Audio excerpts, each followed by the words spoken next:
दानियाल से बात करते हैं। हेलो दानियाल, क्या हाल है? हेलो सर जी, आवाज आ रही है? आ रही है भाई। और सर कैसे क्या हैं? बात करेंगे? मैं ठीक, आप सुनाएं। बस सर, अल्लाह का करम है। सर पहले बात हुई थी अच्छा काफी पहले, पता नहीं आपको याद होगी। अभी आपके उससे लग रहा है कि मुझे आपको याद नहीं रहती हैं बातें। यार, खैर मैं हो गई इतने सर, लोगों से काफी बात बंदे करता हूँ आते ना, हैं अब ऐसे हर एक ऐसे। से याद तो नहीं रह सकती। हाँ हाँ सर, सही बात है, बिल्कुल काफी बंदे आते हैं ऐसे, कैसे आपको याद रह जाएगी। खैर सर, मैं थोड़े से एक छोटा सा सवाल था, वही मासूमाना सा सर। कोई ज्यादा इतनी बात करेंगे नहीं, इतनी बहस मोबाइल से करेंगे नहीं, छोटा सा मासूमाना सवाल था सर। अगेन सर, सवाल ये था, पूछ लूं? इजाजत देते पूछे हैं? पूछे। इजाजत दे। एक यार, मिनट। इजाजत तो दी हुई है ना भाई। हाँ सर, हाँ जी, एक क्या मिनट। बात करेंगे? मैं जरा इधर से निकल जाऊं, वालिद साहब लगे हुए थे। जी सर, सवाल ये था कि सर अगेन वही back to the original question. Sir galaxy बहुत बड़ी है, गैलेक्सी में प्लैनेट्स भी बहुत हैं, लाखों मिलियंस की तादाद के हिसाब से गैले बिलियंस के हिसाब से प्लैनेट्स हैं, फिर उसमें स्टार्स हैं, स्टार्स के कितने अपने प्लैनेटरी सिस्टम है, सॉरी प्लैनेट्स बोल रहा हूँ, बिलियंस के हिसाब से स्टार्स हैं, फिर उनके अपने प्लैनेट्स हैं। सर मासूमाना सवाल ये है कि सर अभी तक why we have never find out life, life क्यों नहीं फाइंड आउट करी गई है हम लोगों की? ये सिर्फ हमें यही पता है कि सिर्फ हमारी अपनी लाइफ है। इवन दो साइंस इतनी तरक्की कर गई है, 100 150 साल 200 साल से लगे हुए हैं साइंटिस्ट, उससे पहले भी मे बी सेंचुरीज से लगे हुए हैं, but we are never able to figure out कि कोई दूसरी लाइफ फॉर्म भी है। Why is that sir? इतनी बड़ी गैलेक्सीज, इतनी बड़ी स्टार सिस्टम्स, इतने बड़े प्लेनेटरी सिस्टम्स, उनमें सिर्फ हमारा ही छोटी सी क्यों फॉर्मेशन फाइंड आउट हुई है सर अभी तक? आवाज आ रही है मुझे सर? बताएं कि आप क्या समझते हैं कि लाइफ अगर यूनिवर्स में कहीं डिस्कवर हुई तो करने का तरीका क्या होगा? करने का तरीका समझा नहीं मैं सवाल सर। यानी लाइफ अगर आपको ये टास्क दे दिया जाए कि यूनिवर्स में जिंदगी ढूंढो, तो आप कैसे ढूंढोगे? सर डिफरेंट तरीके हैं। वाटर, सबसे पहले वाटर के ट्रेसेस देखेंगे, जहाँ कैसे वाटर कैसे होंगे, ढूंढेंगे? वाटर के ट्रेसेस जहाँ पर होंगे तो वहां से हम लोगों को अब वो हाइड्रोजन ऑक्सीजन के मॉलिक्यूल्स फाइंड आउट करेंगे वाया द हीट एक्सपोजर। कैसे करेंगे? कैसे कैसे? सर साइंटिस्ट तो नहीं हूं मैं अभी। आप मेरे से बड़ा कॉम्प्लेक्स सवाल पूछ रहे हो sir, to be very honest, कि कैसे करूंगा मैं। आपके जहन में तो होगा ना, आपको लगता कि आपको क्यों लगता कि अभी तक लाइफ डिस्कवर हो जानी चाहिए थी? ये बताएं। सर हो जानी चाहिए थी, जिस तरीके से है, जिस तरीके कैसे से मामला कैसे चल रहे हैं, तो कैसे होनी चाहिए थी? टू बिग टू आपके जहन में जस्ट। तो ये क्वेश्चन नहीं है कि कैसे होगी डिस्कवर। और मुझे बताएं कि 150 साल में आपने कैसे लाजमी समझ लिया कि 150 साल में हमें लाइफ मिल जानी चाहिए थी? सर इतनी तो तरक्की हो गई है ना कुछ तो एक्सपोजर्स तो मिलना चाहिए था ना और कहीं। अगर मैं कहूं कि नहीं हुई, तो आप मुझे अब इस बात पे कायल करें कि हो गई है? सॉरी मैं समझा नहीं, क्या बोल रहे हैं सर? मैं कह रहा हूं कि नहीं हुई अभी इतनी तरक्की के लाइफ फाइंड की जा सके। आप मुझे कायल करें इस बात पे कि हो गई है, क्योंकि आप ये कह रहे हैं। सर तरक्की तो ठीक ठाक हो गई है sir, now we are in an AI यार, वर्ल्ड। मुझे बताएं ना, आप आज अभी तक सबसे दूर इंसान को कहां लेके गए? मेरे ख्याल से सर मून तक तो जा ही चुका है नहीं? मून तक कब गए थे? सर नासा वासा तो कितनी बार जा चुका है, हमारे वो भी थे जो सबसे पहले मून पे जिन्होंने स्टेप करा था, क्या नाम था उनका, नील आर्मस्ट्रॉन्ग। अच्छा, तो मुझे फिर ये बताएं कि पानी किसी दूसरे प्लेनेट के एटमॉस्फेयर में डिटेक्ट करना कब शुरू किया इंसान ने? 1960s 1970s 80s में सर। आई डोंट नो नहीं, एग्जैक्टली द डेट ना। टोटली गलत, टोटली गलत। गलत है? सही है सर, मैं मान लेता हूँ गलत हूँ। इधर इधर मेरी टोटली नॉलेज गलत। बिल्कुल ही मिनिमम के उस पर है sir. I am very sorry about that ना, अगर मैं गलत लोगों को भी मिस इन्फॉर्म कर रहा हूँ तो। भैया, पहली बार आपने किसी दूसरे प्लेनेट के एटमॉस्फेयर में जो किया, वो मेरे ख्याल में मैजेलन स्पेस टेलीस्कोप थी, जो टेरेस्ट्रियल प्लेनेट फाइंडर था, जो जी जी। उसने किया था। और वो नहीं, एक प्लेनेट फाइंडर के नाम से थी, 2010 में वो शुरू हुई थी। सही। अभी आपको 10 साल नहीं हुए दूसरे प्लैनेट्स के एटमॉस्फेयर एनालाइज करते। सही। और ये पहली बार जेम्स वेब टेलीस्कोप पहली बार प्रॉपरली ये काम कर रही है, इससे पहले प्रॉपरली आज तक हुआ ही नहीं। जी जी जी। तो आप कह रहे हो कि लाइफ फाइंड हो जाएगी? सर हो जा तो जानी चाहिए ना, अकल तो यही कहती है ना सर। कैसे होनी चाहिए मियां, मुझे बताएं ना, मैं यही तो आपसे पूछ रहा हूं ना। सर अकल। आप सिर्फ पॉपुलर बात जो कि आपने सुनी है वो कर रहे हो। नहीं नहीं, मैंने नहीं सुनी सर। साइंस ने अभी पहली बार हमें जेम्स वेब टेलीस्कोप की शक्ल में एक पहला ऐसा टूल दिया है कि जो कि तकरीबन को 50 60 70 लाइट ईयर्स के फासले पे किसी प्लैनेट की एटमॉस्फेयर को एनालाइज कर सकता है। जी इससे पहले तो था ही नहीं कोई भी जी। आपके पास, तो आप कैसे करोगे? सर फिर दूसरा आता है कि फिर इतना इतना टाइम क्यों लग रहा है सर फिर फिगर आउट करने में ना, समझ रहे हैं मतलब why is it taking so much time, कि दूसरे तो होंगे ना सर, तो इतना आपको बड़ा क्या लगता है, आपको क्या इतना बड़ा। लगता है कि ये काम के इस काम के ऊपर कितना टाइम लगना चाहिए? क्योंकि सर टाइम तो लगेगा भाई, ये तो हो सकता है अगले 1000 साल भी हमें लाइफ ना मिली हो, क्योंकि हमें नहीं। और दूसरी बात है कि आप आज तक अपने सोलर सिस्टम से बाहर निकले हो, आप तो अपने चांद से बाहर नहीं निकले भाई। निकल चुके हैं सर, सोलर सिस्टम से बाहर तो निकल चुके हैं ना, वो हमारी है, वो गई है ना। या एक मिनट मियाँ, वो तो क्या वो लाइफ डिटेक्ट करते हैं दोनों, वाइजर 1 और 2? नहीं नहीं, तो मतलब टेलीस्कोप है उनमें। कहने का तो यही है ना कि निकल तो गए ना एटलीस्ट, यार प्रेजेंस तो हो गई है ना नहीं, सर अब मसला वहां ये है कि पर। आप लाइफ की डिटेक्शन के ऊपर बात कर रहे हो या यूनिवर्स से बाहर निकलने के ऊपर बहस कर रहे हो। सर प्रॉब्लम ये है कि इंसान ने अभी इतनी तरक्की नहीं की। और दूसरी बात है कि 1860 में रेडियो इन्वेंट हुआ था, ठीक है। अगर 1860 से लेके अब तक कितने साल गुजरे हैं? जी 1663 साल गुजरे हैं, 163 साल गुजरे हैं, ठीक है, जी सिर्फ और सिर्फ 163 साल का मतलब है कि 163 लाइट ईयर्स के बबल के अंदर अगर कोई हमें रेडियो वेव्स इमिट कर रहा हो ना, तो वो रेडियो वेव्स हम डिटेक्ट कर सकते हैं, उससे जी पीछे तो हम कर ही नहीं सकते। जी। ठीक है, तो आप कैसे करोगे? आप तो कर ही नहीं सकते हो फिर। तो मेन जो मेन बात है ना, वो नहीं अभी सर, अगर यही है। वहां से दूर से रेडियो वेव्स आ रही हैं तो वो तो वी कैन ट्रैक इट ना, इवन दो अगर वो लेट से कि मिलियन साल पहले सेंड करी गई हैं, लेकिन हमारे तक पहुंचते पहुंचते maybe it take some time. ऐसा भी तो हो सकता है, तो इट रियली डजंट मैटर कि हमारी कितनी आगे तक पहुंच है, उधर से कितना आ रही है, वहां से भी तो पीछे से भी तो आ सकती है ना रेडियो वेव्स, समझ रहे हैं। नहीं, आ तो सकती है, मगर मसला ये है कि आप तो असल में सिर्फ और सिर्फ तकरीबन तकरीबन को छोटे से रेडियस के अंदर आप ये डिटेक्ट कर पाओगे कि प्रॉपर कोई है। और दूसरी बात ये है कि वो बात जो है वो आप जो कर रहे हो वो ठीक कर रहे हो, मगर मसला ये है कि आप ये डिटेक्ट कैसे करोगे? ठीक है।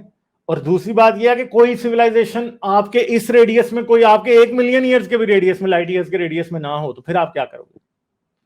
तो सर 25,000 लाइट ईयर्स के भी ना हो तो फिर?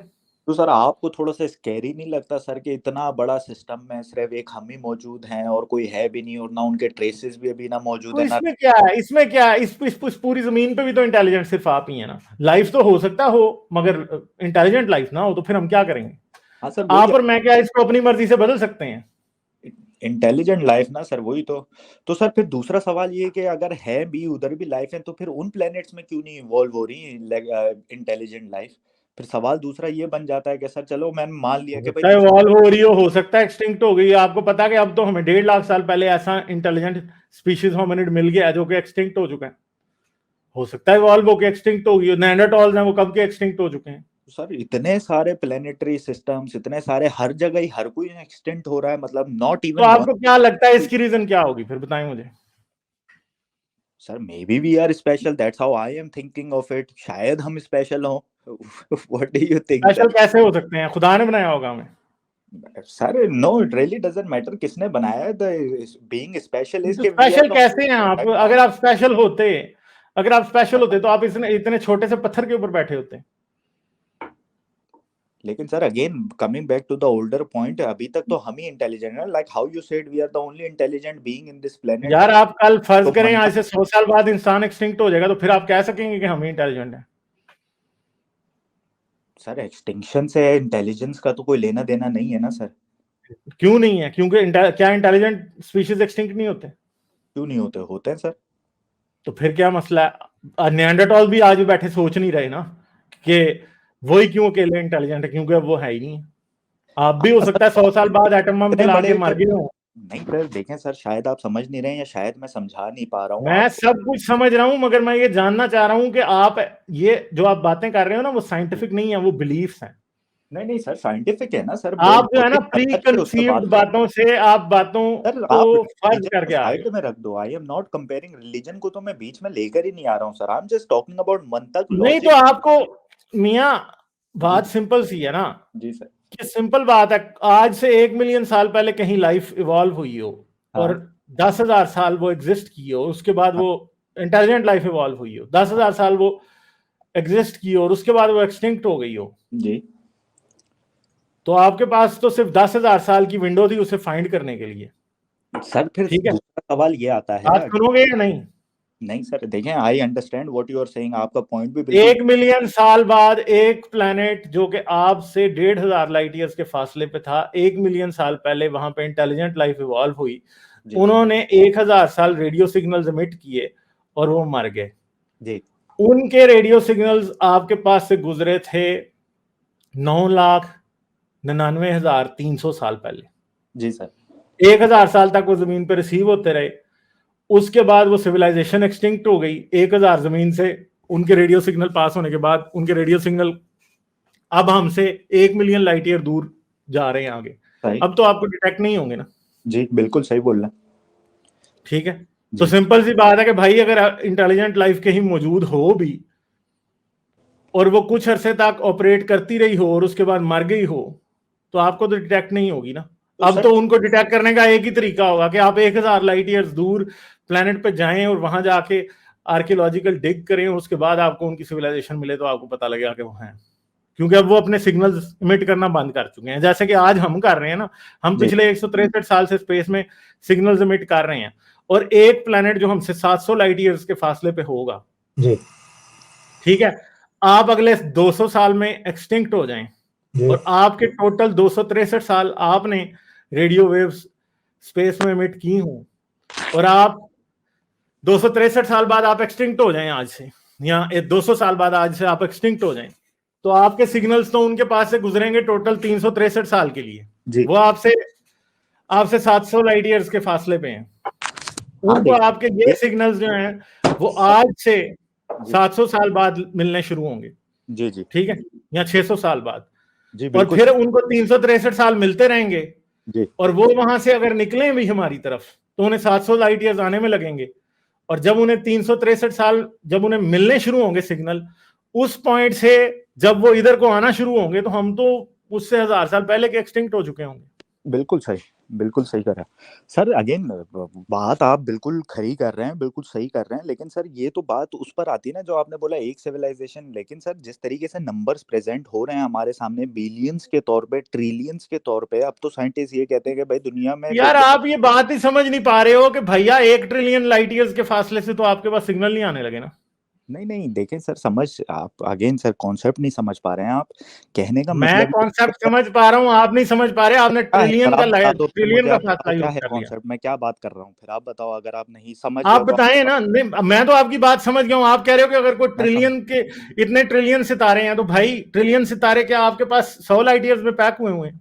तो सर वही तो मैं आपको समझाने की कोशिश कर रहा हूँ, फिर आप बोलते हैं मैं समझ गया हूँ। तो सर अभी कैसे आगे बात चलेगी सर? आप समझ नहीं पा रहे, फिर आप बोलते हैं मैं समझ गया। मैं मियां समझ रहा हूँ, मगर मसला ये है कि आप समझ नहीं पा रहे। सही है सर, मैंने मान लिया। मैंने सर अगेन कहने का मतलब ये है कि नंबर्स बहुत हैं सर, जिस तरीके से नंबर्स प्रेजेंट होते हैं बिलियंस के हिसाब से नंबर्स हैं, तो फिर हम ऐसे 1 2 3 4 सिविलाइजेशंस के ऊपर तो कैलकुलेशन नहीं कर सकते ना सर। फिर मार्केट में इतने सारे नंबर्स भी होने चाहिए, इतनी सारी डिफरेंट सिविलाइजेशंस भी होनी चाहिए जिनके रिकॉर्ड्स हमारे सामने आने चाहिए ना सर। कहने का मतलब ये है कि हम क्यों 1 2 3 पे बैठे हैं। चलो सही है, 1 2 3 पे आप गैलेक्सीज ही उठा लो, एक गैलेक्सी में एक सिविलाइजेशन है तो गैलेक्सीज ही बिलियंस के, अगर गैलेक्सी में एक है तो आपको कोई दूसरी मिलेगी? मिल सकती है सर, इट्स नॉट के नहीं मिल सकती। आप ऐसा कीजिएगा, साइंस कहानी मेरा चैनल है, उसके ऊपर मैंने ना फर्मी पैराडॉक्स पे 2-3 वीडियोस बनाई हैं जी, उनको जाके देखिएगा, और फर्मी पैराडॉक्स को जरा जो है ना वो उसको सर्च करने की कोशिश करें जी। आपको पता है फर्मी पैराडॉक्स है क्या? नहीं सर, मुझे नहीं पता फर्मी पैराडॉक्स क्या है। यार थोड़ा पढ़ लिया करो ना, जैसे आप बातें जितनी तेज आप बातें कर रहे हो, सुनने के लिए आप में हौसला नहीं है। नहीं सर, सुन रहा हूँ मैं। आप नहीं है, एक मिनट यार मियां, नहीं, आप बातें इस तरह कर रहे हो जैसे कि आप सिर्फ ये साबित करना चाहते हो कि हम अकेले ही हैं और हमें अकेले किसी खुदा ने ही बनाया। आप कहोगे कि आप रिलीजन की बात नहीं कर रहे, मगर कर आप रिलीजन की बात रहे हो। या तो खुल के कह दो तो फिर हम उसका मेरिट डिस्कस कर लेंगे, या नहीं कहना तो फिर मेरी बात सुन लो तरीके से। पहली बात यह है कि एक्सटिंक्शन एक बहुत बड़ी रियलिटी है, जो मैंने बात आपको बड़ी देर की समझा दी, मगर आप उसको समझने की कोशिश ही नहीं कर रहे। एक्सटिंक्शन क्या रियलिटी है कि इसी जमीन के ऊपर एटलीस्ट को 2 दर्जन के करीब इंटेलिजेंट स्पीशीज हमने खुद एक्सटिंक्ट होते देखे हैं। ठीक है, हम इंसानों ने देखे हैं, हमें याद नहीं है, मगर आज हम अपनी पेलियंटोलॉजी के थ्रू उन सारे स्पीशीज को डिस्कवर कर चुके हैं। उनकी तादाद हंड्रेड्स में होगी, ऐसे स्पीशीज जो एक्सटिंक्ट हुए हैं। हर स्पीशीज की एक लाइफ होती है। इसलिए हम ये भी समझ सकते हैं कि अगर कहीं पे कोई, पहली बात तो यह है कि किसी प्लेनेट पे लाइफ होना इस बात का सबूत नहीं है कि वहां पे इंटेलिजेंट लाइफ लाजमी होगी। जैसे हम सिंपल बात करते हैं कि इसी जमीन की 4.6 बिलियन ईयर्स की हिस्ट्री के अंदर पिछले तकरीबन 2 मिलियन साल के दौरान ही हमें रिलेटिवली इंटेलिजेंट स्पीशीज दिखाई देने शुरू हुए, और फिर पिछले 1 लाख साल के दौरान हमें इस तरह के स्पीशीज दिखाई देने शुरू हुए जो कि अपने आसपास की एनवायरनमेंट को कंट्रोल करते थे।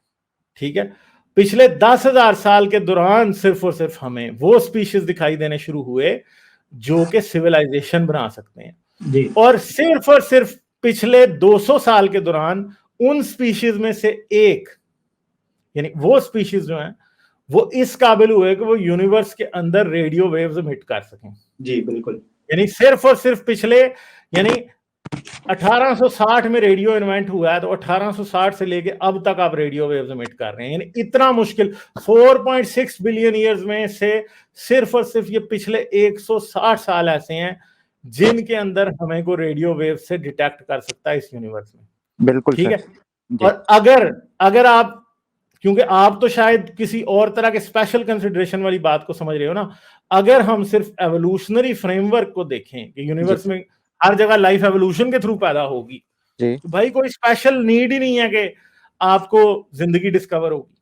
ठीक है, क्योंकि 4.6 बिलियन ईयर्स के अंदर अगर जमीन के ऊपर पहली बार इंटेलिजेंट लाइफ इस काबिल हुई है कि यूनिवर्स में वो स्पेस ट्रैवल कर सकती है या स्पेस में जा सकती है, सिर्फ अपने लो अर्थ ऑर्बिट में या हाई अर्थ ऑर्बिट में जा सकती है या अपने चांद तक जा सकती है, ये बात पहली बार हुई है। तो हम ये क्यों बात समझें कि जी आसपास हमारे जितने प्लैनेट्स हैं उनके ऊपर जिंदगी जो है ये सारे स्टेप्स लाजमन तय कर जाएगी, जबकि हमें ये पता कि इवन के हमारे इस सोलर सिस्टम के अंदर जी हम अच्छे तरीके से जानते हैं कि जमीन ही एक ऐसा प्लैनेट है जो कि करंट सिचुएशन में लाइफ को बियर कर सकता है। और आज से 1 बिलियन साल बाद जमीन पे भी जिंदगी होने का कोई सवाल ही पैदा नहीं होता, क्योंकि सूरज इतना गर्म हो जाएगा कि जमीन के वैसे ही पूरे के पूरे ओशन ही उड़ जाने हैं। दूसरी बात है, हमारे जो सबसे करीब प्लैनेट है, स्टार है, वो है प्रॉक्सिमा सेंटोरी जी।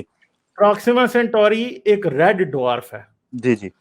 इस साइज का रेड ड्वार्फ है कि अगर उसके हैबिटेबल जोन में कोई प्लैनेट मौजूद भी हो तो वो इतने जबरदस्त किस्म के रेडिएशन बस एमिट करता है कि जिसकी वजह से वो उस प्लैनेट का एटमॉस्फेयर खत्म कर देगा। बिल्कुल, तो इसलिए वहां पे भी लाइफ नहीं हो सकती।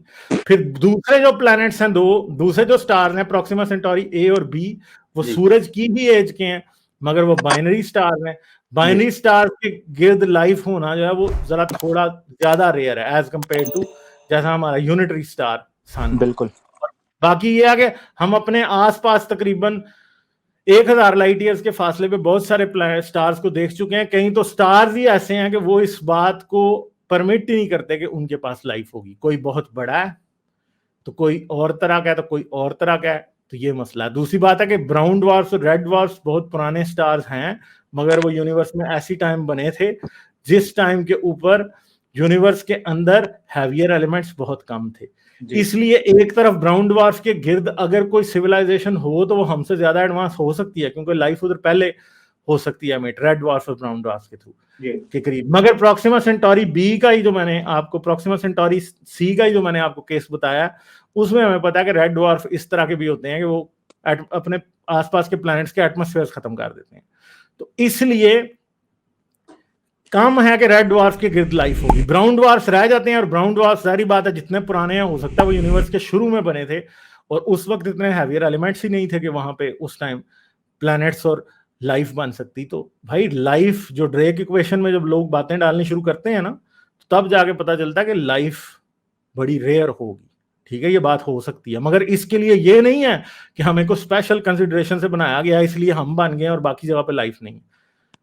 हालात सब जगह ही ऐसे हैं तकरीबन। आज से अगर आप 1 बिलियन साल बाद जमीन की तरफ भी देखेंगे ना, जमीन भी आपको उतनी बैरन नजर आएगी जितने आपको प्रॉक्सिमा सेंटोरी के पास प्लैनेट्स नजर आ रहे हैं। लाइफ एक रेयरिटी है भाई, आप ये नहीं समझ सकते कि लाइफ कोई स्पेशल केस है, लाइफ रेयरिटी है।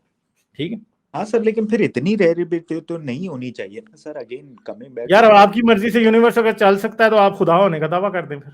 नहीं नहीं सर, मेरी मर्जी से क्या चलेगा सर, अगेन कमें वही बिल्कुल सर, मैथ जैसी बात सर, इतने नंबर्स हैं तो जहां नंबर्स हैं तो वहां पे दूसरे नंबर्स भी तो शो होने चाहिए ना सर, ट्रिलियंस के हिसाब होने से तो चाहिए, अगर होने चाहिए तो दो आप तीन करवा दें टाइम ना। मैं कितने आपको जो बात समझा रहा हूँ वो आपको समझ नहीं आ रही। वो सिंपल सी है जी कि यूनिवर्स आपकी और मेरी मर्जी से नहीं चलता। ठीक है, चलें, बहुत शुक्रिया। लाइक, शेयर और सब्सक्राइब करना मत भूलें। इसके साथ साथ आप मेरे चैनल को पेट्रियन पर सपोर्ट कर सकते हैं।